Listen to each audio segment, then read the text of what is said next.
Well, you caught me getting a sip of water. Hey, good morning. Welcome. This is the Science of Mind conversation lecture series here on your New Thought Media Network. I am Reverend Michael Mangus, and I am one of the staff ministers here at New Thought Media Network.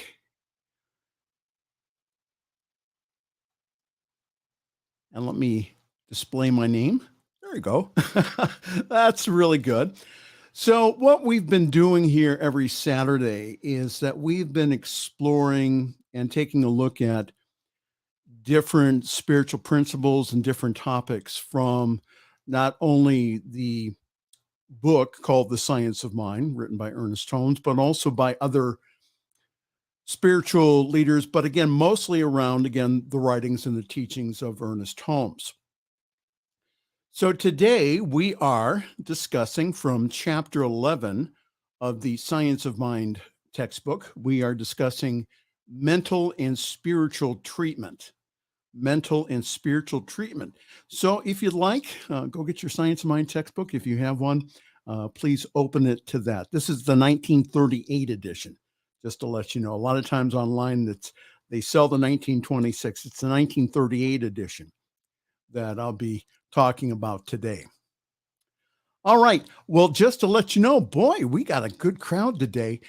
Just to let you know that I will be taking questions a little bit later on. So again, put your comments up there. Let's see who is here so far. Good morning, Captain. Yeah, I'm the captain on the good ship New Thought Media Network. May the night sky touch your soul. Thank you, Wayne. Thank you very much. Good morning to Shay. Hi, Shay. Good morning, everyone. So grateful to be here with you. Thank you again. How wonderful. Hi, Fiona. Now, did Robert tell you that you're supposed to watch my show just to keep me in line? Oh, that's Diego. I don't know why my name has not come up. Hi, Diego, my faithful producer on the Friday evening fireside chat here on your New Thought Media Network. We took a night off last night, so also to prepare for this. So good to see everyone today. Again, if you have a question about what I'm discussing today, go ahead, put it in the chat. And I think I've left enough time towards the end so that we can go ahead and we can address those questions. Fiona thinks it's such a laughable comment. And that's why I'm here. Stay in line. See, Diego's here. Fiona's here. Oh, this is going to be fun.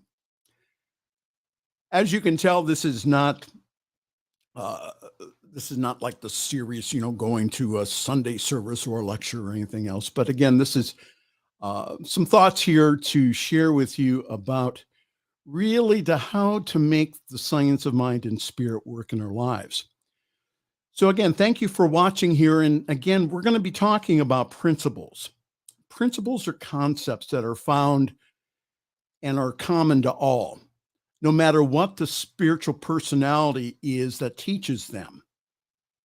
In the 12-step program, they say that we teach principles, not about the personality. So even though the science of mind and New Thought is Christian-based, it is, if you look it up, the spiritual principles taught can be applied even with no personality attached. And I see that a lot in industry. I have a friend of mine who taught this very, very expensive course that was along the lines of the science of mind and spirit, however, did not mention spirit or God at all. So what makes these principles come alive, it's not just the metaphysics of this. It's also the actual relationship or the mystical relationship that we have with our Creator. So it's not all about manifesting stuff. All right. It's about that relationship that we cultivate by allowing this presence and power in us by getting personally intimate with it. So this week we're talking about our form of affirmative prayer, which is called spiritual mind treatment, and how we can use it to make this thing called prayer more effective in our lives. Again, we pray differently in New Thought. There is no God out there that judges whether or not our prayer is worthy of an answer. From what we believe, Dr. Ernest Holmes, the founder of the Science of Mind and Spirit, wrote that the highest God and the innermost God are the same God. So instead of praying to something out there with an external phone line that may be busy, so let's align ourselves with all that is, and then from that sense of oneness, we speak our word with the belief that a request is already answered. Ernest Holmes wrote this. He said that true prayer elevates the consciousness to a recognition of the unity of all life. It is neither, and again, get this, it's neither petition, supplication, nor despair. Isn't that how we have all prayed in the past before coming into this teaching? Pleading, supplicating to God, promising God, if you do this, I will do that. Ernest Holmes said that true prayer is recognition, unification, and communion. You're going to hear me say two words today a lot. You're going to hear me say the words commune and command. There's two parts of spiritual mind treatment: communing and then commanding. Prayer as petition means adding something to the communion, the conscious recognition that some definite need is met or specific good is obtained. And we'll talk more about that here in a few moments. So prayer, from the New Thought Science of Mind perspective, is that the individual realizes their union with the infinite. And from that union, capital U, knowing that within oneself that the need or desire is already met or obtained. Ernest Holmes wrote this from chapter 9 of the Science of Mind textbook. One of the questions most frequently asked in the Science of Mind is, are prayers and treatments identical? Have you asked that question? So the answer to this question is both yes and no. Now, this is the yes part. If one prays with a recognition of Spirit's omniscience, omnipotence, and omnipresence, God being all-knowing, all-powerful, and everywhere present, and a realization of man's unity with Spirit, then his prayer or their prayer is a spiritual mind treatment. If, on the other hand, one is holding the viewpoint is that God is some far-off being out there, whom he would approach with doubt in his heart, wondering if by some good luck that he or she may be able to placate God on persuading it of the wisdom of one's request, then there's little similarity between prayer and treatment. So there, again, this is different. Nothing could bring greater discouragement than to labor under the delusion that God is a being of moods who might answer some prayers and not others. So what we're studying here is what makes prayer effective. When it works, what makes prayer effective? Ernest Holmes also wrote this. He says, most men who believe in God believe in prayer, but our idea of prayer changes as our idea of God changes. So for me, it changed from praying to a God out there into allowing myself to be in the flow of God. It's not praying to something, it's being in the flow of that one life and one activity, and then speaking my word from them. And it is natural for each to feel that his way of praying is the correct way. Again, nothing wrong with the Catholics, nothing wrong with the Protestants, nothing wrong with how Jewish people pray or how people, Muslims pray. Not a problem at all. But, Ernest Holmes wrote this, we should bear in mind that the prayers which are effective, no matter whose prayers that they may be, are effective because they embody certain spiritual and universal principles when understood can be consciously used. This next sentence that Holmes wrote is all capitalized in the text. So what I explained to my people here in Ohio is that it's like Holmes gets out his highlighter and goes ahead and goes, pay attention to this. So pay attention to what I'm about to say here. If God ever answers prayer, he always answers prayer. I'll say it again. If God ever answered prayer, he always answers prayer. Since God is the same yesterday, today, and forever. If there seems to be a failure, it is in man's ignorance or misunderstanding of the will and the nature of God. Again, Holmes goes on, as written in the New Testament of the Bible, Jesus says, therefore I say unto you, anything that you pray for and ask, believe that you will receive it, and it will be done for you. And that's from Mark 11:24 from the Lamsa translation. So in other words, the consciousness of one person, because of this oneness principle, can affect the physical substrate of another. That's not my words. That's the words of Dr. Larry Dawsey. When I read those words and healing words, again, it was like a light bulb went off in my head.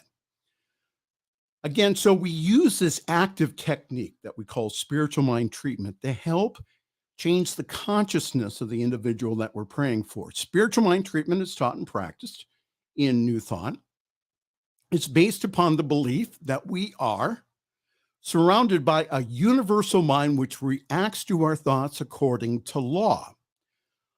Now, from the glossary, which is again in the back of the book of the Science Mind text, Holmes defined treatment as this: the art, the act, and the science, the art, the act, and the science of consciously inducing thought within the universal subjectivity or the law for the purpose of demonstrating that we are surrounded by a creative medium which responds to us by a law of correspondence. And Holmes goes on, he says, in its more simple meaning, treatment is the time, the process, and the method necessary to changing our thought. Treatment is the clearing of the thought of negation, of doubt and fear, and causing it to perceive the ever-presence of God. So it's through this use of a scientific technique, spiritual mind treatment. What happens is that the individual's consciousness is changed, and that's our beliefs about ourselves, and thereby causing a change in our body and affairs also of other people. So, the work of the practitioner is based upon three things. All of them are perfect, and that's perfect God, perfect man, and perfect being. So Science of Mind, as well as other New Thought churches, we believe that within each individual, there is a perfect individual that is whole and complete. So the work of the practitioner then is to see beyond the appearance of disease or the condition and see the spiritual prototype. What a practitioner does is clear up within their mind the belief of sickness and separation.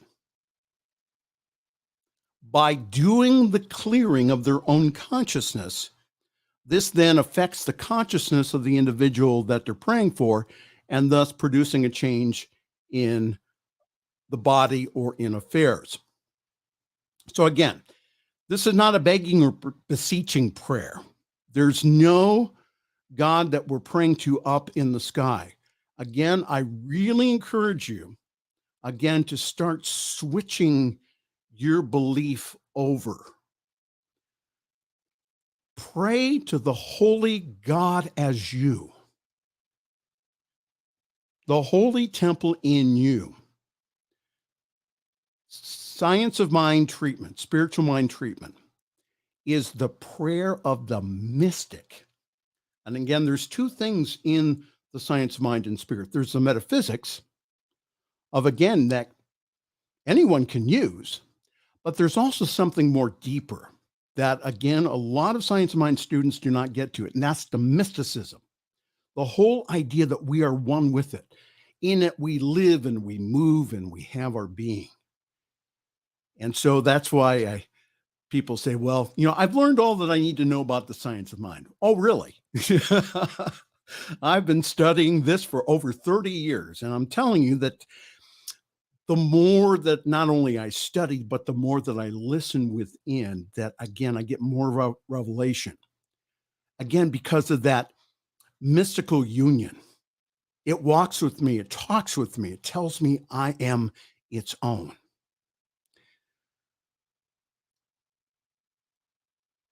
So from chapter 11, from which this talk is based on, Ernest Holmes wrote this. He says, mental or spiritual treatment should bring about the actual manifestation, the health and the happiness which are man's normal and divine heritage.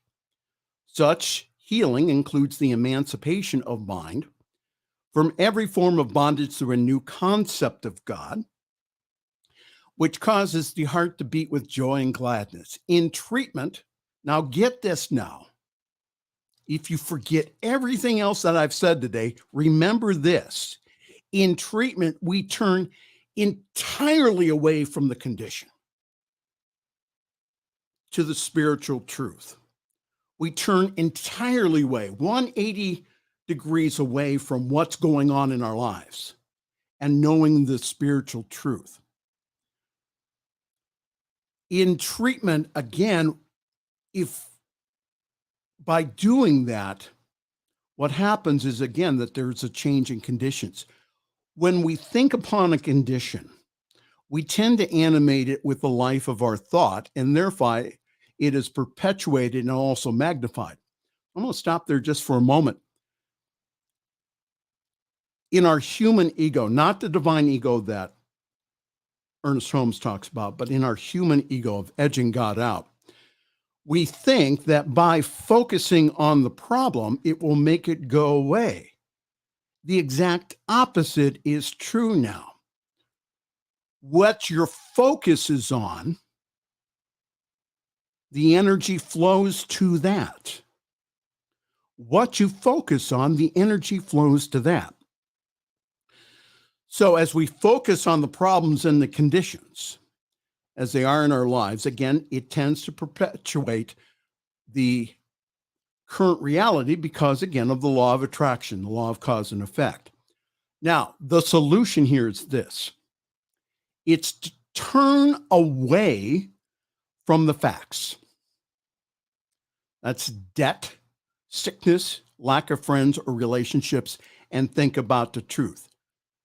No, I'm not saying to do a spiritual bypass or a spiritual denial. What I'm saying here is, again, that we take the focus. They're real. It's real. The doctor told you certain things. Your bank account says certain things when you went online. You may have a lack of friends. Those are the facts, but understand that what changes that is spiritual realization or the spiritual truth. It's turning completely away from that and knowing the spiritual truth about the situation. For God or goodness sakes, or God or goddess sakes, please quit talking about and thinking about your problems and talk about the God qualities that you want. Again, from the teachings of Thomas Troward, love, life, light, peace, power, beauty, joy, abundance, wisdom. Those are the things that I think about.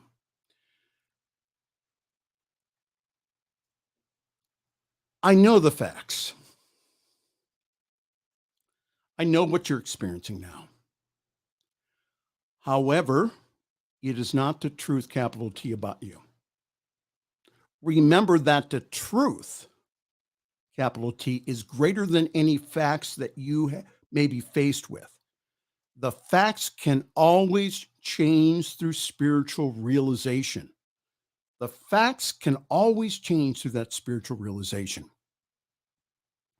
So Holmes continues, he says that treatment is the science of inducing within mind concepts, acceptances, and the realization of peace, poise, power, plenty, health, happiness, and success, or whatever the particular need may be. Treatment is not willing things to happen. This has nothing to do with willpower.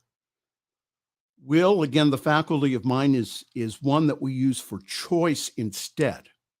The will itself does not have power. It's in our power of choice that we use the faculty of will. Treatment is to provide within ourselves an avenue through which it may happen. Treatment opens up the avenues of thought, expands the consciousness, and lets reality through. It clarifies the mentality. It removes the obstruction of thought and lets in the light. And it removes the doubt and fear. In the realization of the presence of spirit, and is necessarily while we are confronted by obstacles and obstructions. Remember this, that we live in a perfect universe, Holmes wrote, but, there's a but there, but it needs to be seen mentally before it can become a part of our experience. Every problem is primarily mental. And the answer to all of our problems will be found in spiritual realization. So Ernest Holmes goes on in the chapter to explain why we study about the principles of God as threefold in nature, and that's spirit, soul, or the law, and body. And how we need that knowledge so that we are not operating on blind faith. So Holmes goes on and continues to talk about what is a practitioner. What's a practitioner? Is it someone that the minister announces as a practitioner on Sunday mornings?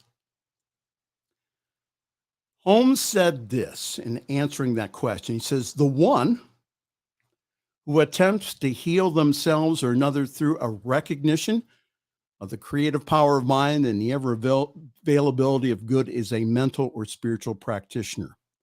Such a one refuses to allow negative thoughts to control their consciousness. They endeavor to greet the divinity in every man that they meet. So guess what? You're a practitioner, licensed or not. The licensing, all that means is, again, that you spend hundreds of hours, not only doing treatment, but also in class and getting training to work with other people. The job always of the professional practitioner is to work themselves out of a job and letting the client do their own mental and spiritual work. So Holmes continues by saying this, a practitioner works through the law of mind definitely for someone else. They declare the truth about the person whom they are treating, stating that this person is a divine being,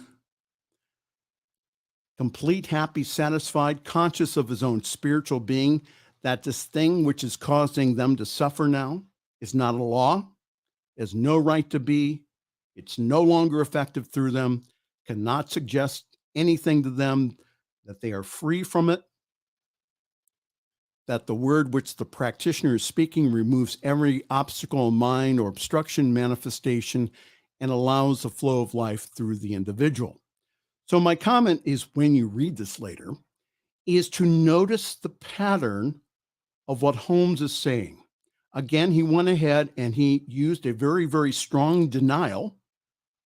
And then he went ahead and affirmed the spiritual truth. Again, Holmes says this. He says, they make such statements to themselves. Again, we do not treat physical bodies, but what we're doing is we're knowing the truth about the spiritual aspect of the individual. So we're not treating the physical body itself, even though sometimes we may mention it in our treatment. But what we're doing here is we're clearing up in our own thought the belief about the person whom they are treating, until it comes to the place in their treatment where they can say, again, with all honesty, that the person is now all right. They're free from that condition.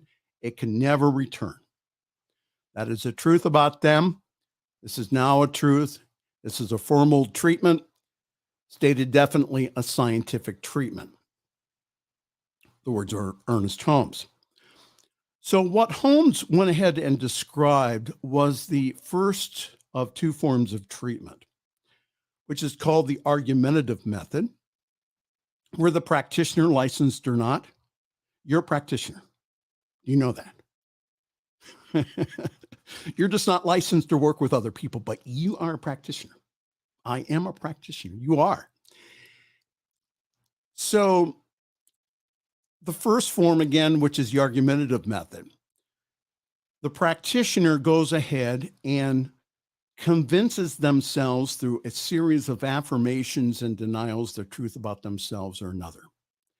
The second form is called realization, where the practitioner just knows beyond a shadow of a doubt the truth, capital T, without going through a self-argument.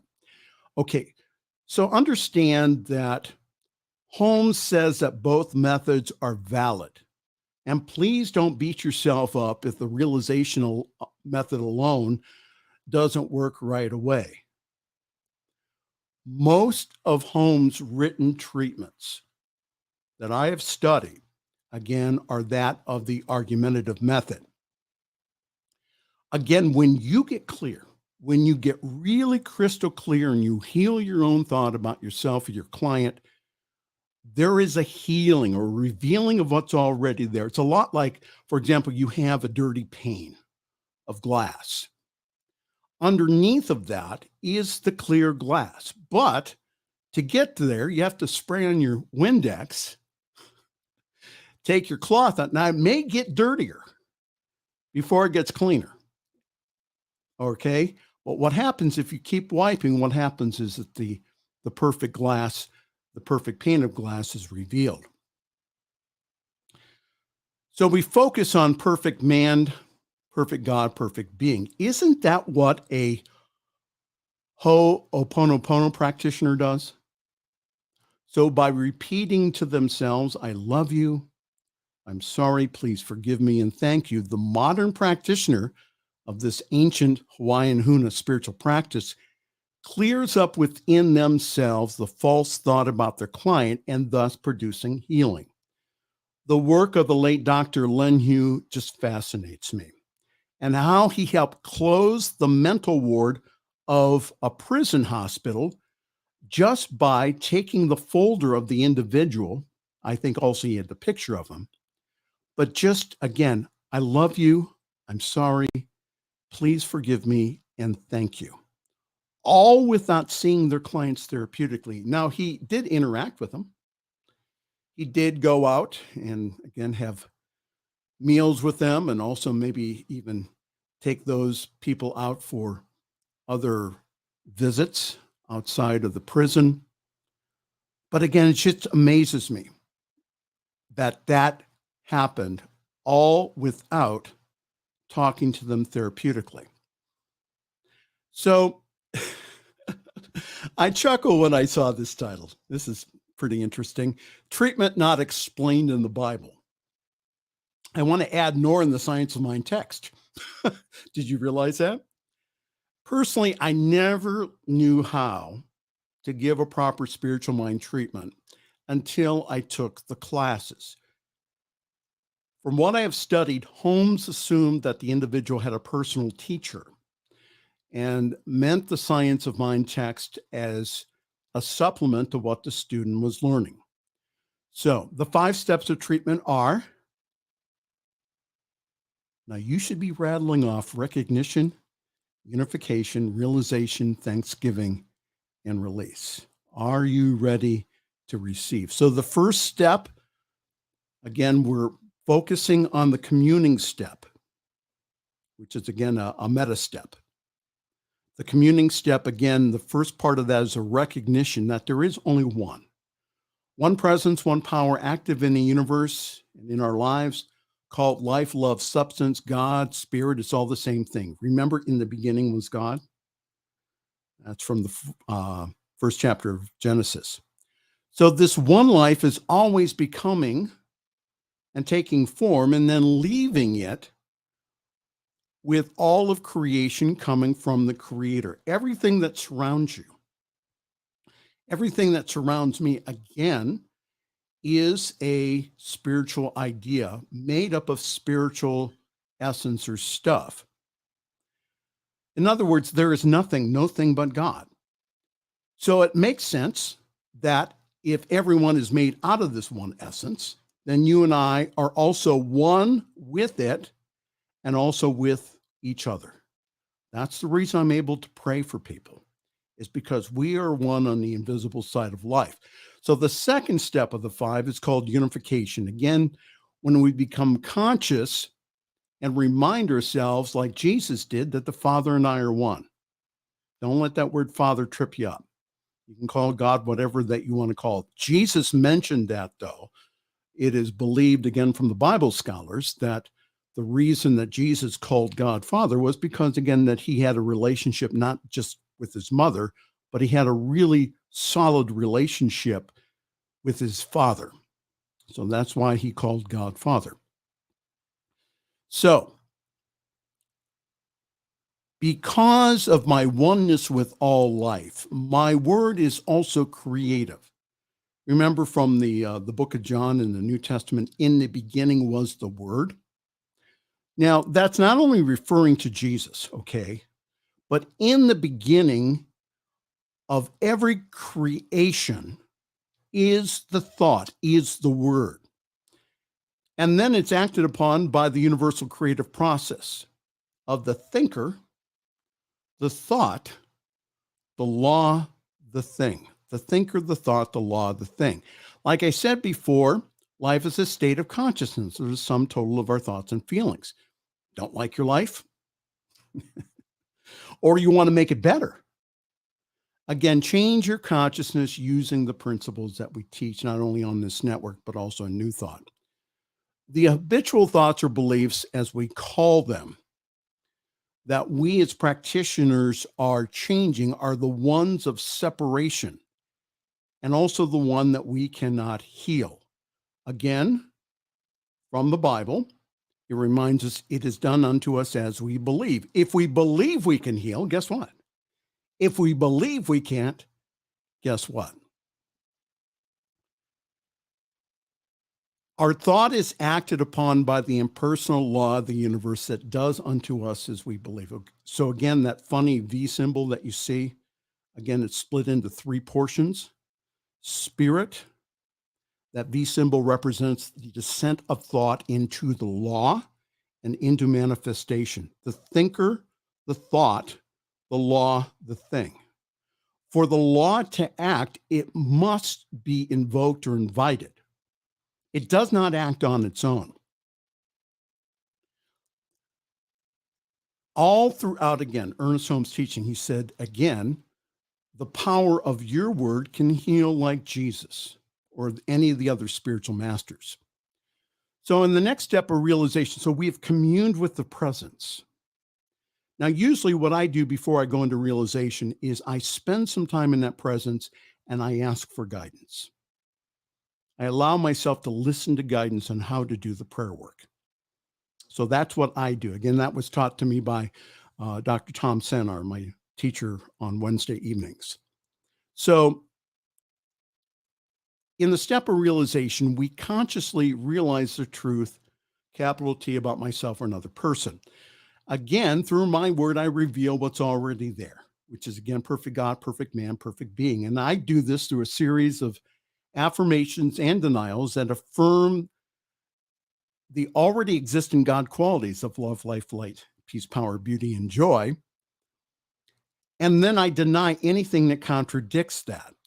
I convince myself of the divinity of my client or myself until I believe it and I know that it's done. And again, because I've already received it, what I've prayed for in consciousness, again, it's natural to say thank you. If you receive a gift, what do you say? You say thank you. So again, it's a natural response to what we have done. Again, the 5th step of spiritual mind treatment is called release. And that's where, again, we just release this into the creative law. It's a lot like when you do gardening. You put a seed into the ground, you cover it up, you water it. And then again, you don't worry about whether it's going to come up or not. It just does. So the release step is Verna Papke, who was Ernest Holmes' practitioner. She would sometimes, if she was thinking about the mental work that she did for a client or herself, is that she would go and wash her hands. Wash your hands of it. Let it go. You've done your work. And again, that's where we say, and so it is. If you're from the Masonic tradition or Old English, you can say, and so mote it be. Again, when we say amen, we are giving both a command to the great creative law, and also we're accepting the answer to our treatment by saying, and so it is. In other words, we let go and we let God. So before we conclude here, let's discuss about manifestation, because I think that a lot of times that there is some confusion about this. From the chapter, Dr. Holmes wrote this: in the language of metaphysics, a demonstration is made when the thing accomplished, which is the one that is treating desire to achieve, whether it be health, happiness, or abundance. A demonstration is a manifestation. It is the prayer answered. So the bottom line here is to keep treating until we get results. Results are things that we can see, hear, taste, smell, feel, and measure. For example, in the chapter, Holmes talks about someone who comes to you for high blood pressure. Again, a demonstration is made. It's when the individual or themselves, they go ahead and they take a check of their blood pressure, and it's in the normal range. So in the treatment alone, we deny the permanence of the facts and we know the truth.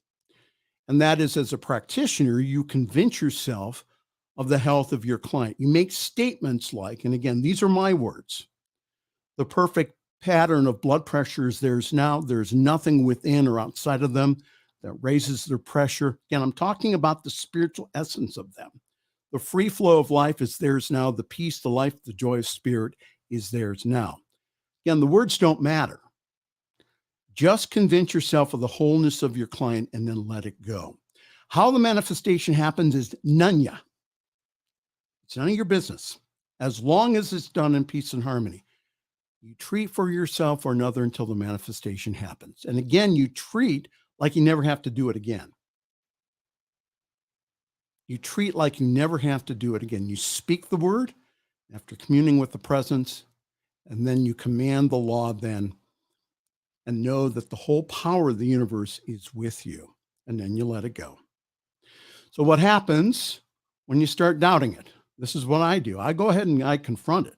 If I have any fear or thought of, well, I can't do this, or this is too hard, again, I confront that thought in my mind while I'm doing the treatment.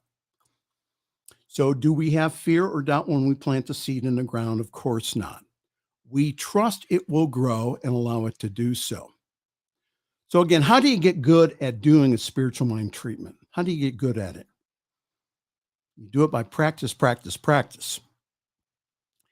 And again, what I do is speak the truth until I've convinced myself of that truth. So another practitioner tip here is to learn how to work a case. And this comes from the science of mind practitioners, or from also the Christian Science practitioners. For me, I take the time daily to come to a point of realization for myself or my client. Now, some people have said, well, you're too long-winded. Ask Diego. He knows I'm long-winded. Personally, I don't care. Now, when I'm in public, I set the intention for the treatment to be short. However, when I'm praying for you or myself, I spend as much time as I need to get to that place where everything is all right. So it may take some time to do that. Holmes and the other New Thought practitioners sometimes worked for hours to get a realization. Again, working a case may involve looking up the issue in the Science of Mind text. It may be to consult Louise Hay's book, You Can Heal Your Life, and ask the client if the metaphysical reason given here is true. Again, how I work a case is different for each request. However, I get to the place in my consciousness that everything is all right. And then I turn the treatment over to the law for manifestation. I know I've thrown a lot at you today. However, again, as you heard me say many times, it's about the feeling and the believing of what you're saying. And again, please quit praying to God. Again, pray from a consciousness of oneness and know that, like Jesus, that his prayer was answered even before he spoke. So I'm going to let Ernest Holmes give us the final word. This is from page 179. It says, there is nothing in the world more specific than a scientific treatment, but there is nothing that should be so released from outline. That word outline, it says, or saying how the treatment is to manifest as a scientific treatment. However, there is no secret in this business of demonstrating. The only secret is the persistent ability to use the law and the demonstration to continue to use it until we prove it. How about that? Oh my goodness, look at all the questions here. Wow.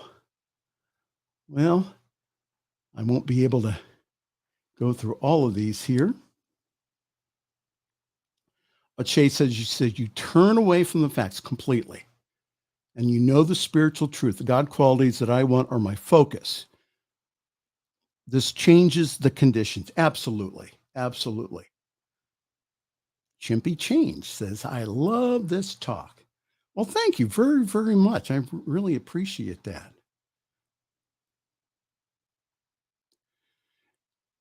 Chimpy also says, Shea Bird, that affirms what and how I've been doing it and gives some extra reminders. Love it. Listen, if you're having issues or challenges, especially again, when you're working on either yourself or you're praying for another person, go see a practitioner. That's another way of using a practitioner, seeing, again, getting some insight on how you are praying. So again, that's another use of a practitioner. Again, lots of good stuff. Keep treating until there are results and then demonstration. And again, that you treat like you never have to do it again. And a good indication of that is you think of something else. You go on with your day. You don't dwell upon it and upon what you're doing. Where can I see these 5 steps or refer to them? If you go to rcsl.org, I think that, or csl.org, there you can go ahead. If you click on World Ministry of Prayer, there is again a treatment builder. You can go ahead and you can build this. I would say though, Roy, to get thyself to some classes. And we'll be offering some classes here on the New Thought Media Network. All right. How wonderful. Again, if you have any questions here, let me just go ahead and put up my address here. PastorMichaelMangus@gmail.com, PastorMichaelMangus@gmail.com. I do practitioner sessions with people, and that's on a fee basis of which you determine within a range. Love working with individuals. If you write me and want a session, be willing to change. Be willing to change as we work together. It's the only thing that I ask is, again, PastorMichaelMangus@gmail.com. Would love to talk to you. Okay, so Roy, so it's recognition. So we're recognizing again that there's only God. Unification, that I am one with that one life and that one activity. I'm not it, but I'm immersed in that one presence and one power. So recognition, unification, and realization is where that, again, that we speak the truth about the situation. We deny the facts and know the truth. And again, that there's examples within the Science of Mind textbook. Again, the 4th is thanksgiving. Again, it's like receiving a gift. You say, well, hey, this is cool. Thank you. So you already know it's done. There's something that within us that says thank you. Now, the release step again is, again, we release it, we wash our hands of it and let it go. Now, the interesting part about the 5 steps to treatment is that there was only 3 that Holmes taught. It was the Thanksgiving and release step, which was primarily was instituted by Dean Orrin Moen. I think it was back in the 40s or early 50s, again, to teach how to do spiritual mind treatment. But again, that whole idea of, again, of communing and commanding.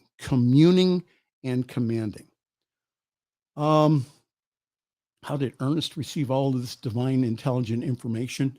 I really believe it all came from, again, he spent hours every day in the silence, hours in the light, hours. So again, he communed with this one presence. He says in the principles, or again, what we believe is any person can be a revealer of the truth if they're conscious of that. So that's how Holmes received it. And that, again, that we can use the words. For me, the words from, I don't worship Ernest Holmes, by the way. I know and worship God. But the words of Holmes, for me, speaks to me on a very, very deep level. And the writings of Holmes, again, teaches me on a much deeper level. So it awakens within me my own inner teacher. Treat as if it's the last time. Yes. So what Holmes and other New Thought people have suggested is that you go ahead and you do spiritual mind treatment for 10, 15 minutes in the morning, however long it takes for you to get again to that place of saying thank you and releasing it. 15 minutes in the morning, 15 minutes in the evening. And then the rest of your day, live your life. So what a wonderful way to live. Well, I hope you got something out of it today. Let's see here. Yeah. This was fun to do today. Again, I really want to thank each and every one of you, because again, that we're able then to have this universal connection through not only this network, but also the internet. So it really, for me, this is a great honor to be able to speak to you today about spiritual truths that, again, that I use in my daily life. And so again, practice, practice, practice. If you do not know how to do this or have no clue, pastormichaelmangus@gmail.com, and or go ahead and talk to a practitioner or a minister, again, at a local center. You can get good at this. You really can. And that sometimes, again, it takes a little practice and a little guidance. All right. Again, I know this has been helpful for you today. So on behalf of all of us here at the New Thought Media Network, I am Reverend Michael Mangus. I'm going to wish you, again, a wonderful week. Oh, next week, boy, you have a real treat. Reverend Laura Topper will be here to present a wonderful Science of Mind principle for you. So that's Laura Topper next week at this time here on your New Thought Media Network. I'm Reverend Michael, and I'm going to wish you, again, just a wonderful day, a wonderful weekend. And again, we will see you next week.